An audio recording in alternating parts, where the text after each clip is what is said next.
ಇವತ್ತು ನನ್ನ ಮಗಳನ್ನ ನನ್ನ ತಮ್ಮ ಶಾಪಿಂಗ್ ಕರ್ಕೊಂಡು ಹೋಗ್ತಿದ್ದ. ಎಲ್ಲಿಗೆ ಅಂತ ಗೊತ್ತಾ? ಸರ್ಜಾಪುರಲ್ಲಿರೋ ಡೆಕೆತ್ಲಾನ್ಗೆ.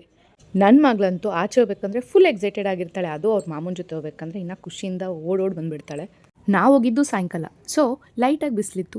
ಮತ್ತು ಈ ಔಟ್ಲೆಟ್ ತುಂಬ ದೊಡ್ಡದಾಗಿದೆ ಮತ್ತು ಸ್ಪೇಷಿಯಸ್ಸಾಗಿ ಕೂಡ ಇದೆ. ನನ್ನ ಮಗಳು ಸಿಕ್ಕಿದೆ ಚಾನ್ಸ್ ಅಂತ ಓಡೋಗಿ ಅಲ್ಲಿದ್ದಿದ್ದು ಬಾಲ್ ಜೊತೆ ಆಟ ಆಡೋಕ್ಕೆ ಸ್ಟಾರ್ಟ್ ಮಾಡಿದ್ಲು. ಮನೇಲಿರೋ ಬಾಲ್ನ ತಿರುಗಿ ಕೂಡ ನೋಡೋಲ್ಲ. ಅದೇ ಆಚೆ ಬಂದ ತಕ್ಷಣ ಚಿಕ್ಕ ಚಿಕ್ಕ ವಸ್ತು ಕೂಡ ಅವ್ರಿಗೆ ಅಟ್ರ್ಯಾಕ್ಟ್ ಆಗುತ್ತೆ, ಅವ್ರಿಗೆ ಎಕ್ಸೈಟ್ಮೆಂಟ್ ಕ್ರಿಯೇಟ್ ಮಾಡುತ್ತೆ. ಸೊ ಅದಕ್ಕೆ ಮಕ್ಕಳನ್ನ ಆಚೆ ಕರ್ಕೊಂಡು ಬರಬೇಕು. ಅವ್ರು ತುಂಬ ಎಕ್ಸ್ಪ್ಲೋರ್ ಮಾಡ್ತಾರೆ. ಅವರಿಗೆ ಆಬ್ವಿಯಸ್ಲಿ ಅವ್ರ ಏಜಲ್ಲಿ ಏನೂ ಗೊತ್ತಾಗಲ್ಲ, ಬಟ್ ಸ್ಟಿಲ್ ಎಲ್ಲ ಪ್ರತಿಯೊಂದನ್ನ ಅಬ್ಸರ್ವ್ ಮಾಡ್ತಾರೆ ಮಕ್ಕಳು. ನನ್ನ ಮಗಳಂತೂ ಬೇರೆ ಮಕ್ಕಳು ನೋಡಿದ್ರೆ ಸಾಕು, ಅವ್ರ ಹಿಂದೆ ಓಡೇ ಹೋಗ್ಬಿಡ್ತಾಳೆ, ನನ್ನ ಕೈಗೆ ಸಿಗೋದಿಲ್ಲ. ಅವಳಿಗೆ ಮಕ್ಕಳು ಜೊತೆ ಆಟ ಆಡೋದಂದರೆ ತುಂಬ ಇಷ್ಟ. ನಮ್ಮ ಮನೇಲಿ ಈ ಥರ ಚೇರಿಲ್ಲ, ಬಟ್ ಸ್ಟಿಲ್ ಅವಳಿದು ಚೇರು ಇದು ಮೇಲೆ ಕುತ್ಕೋಬೋದು ಅಂತ ಟ್ರೈ ಮಾಡ್ತಾ ಇದ್ದಾಳೆ. So this is what call development. She is just 1.5 years old and she is trying to explore new things.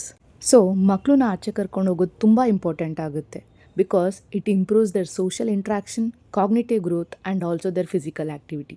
ನೋಡಿ, ಈ ಬ್ಯಾಸ್ಕೆಟ್ ಎಷ್ಟು ವೇಟ್ ಇದೆ, but still she is trying to pull it towards ಹರ್.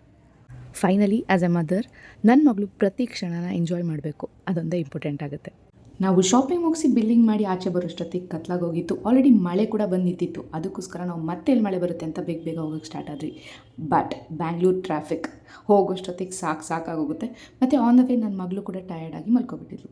ನಾವು ಆದಷ್ಟು ಬೇಗ ಮನೆ ರೀಚ್ ಆದ್ವಿ.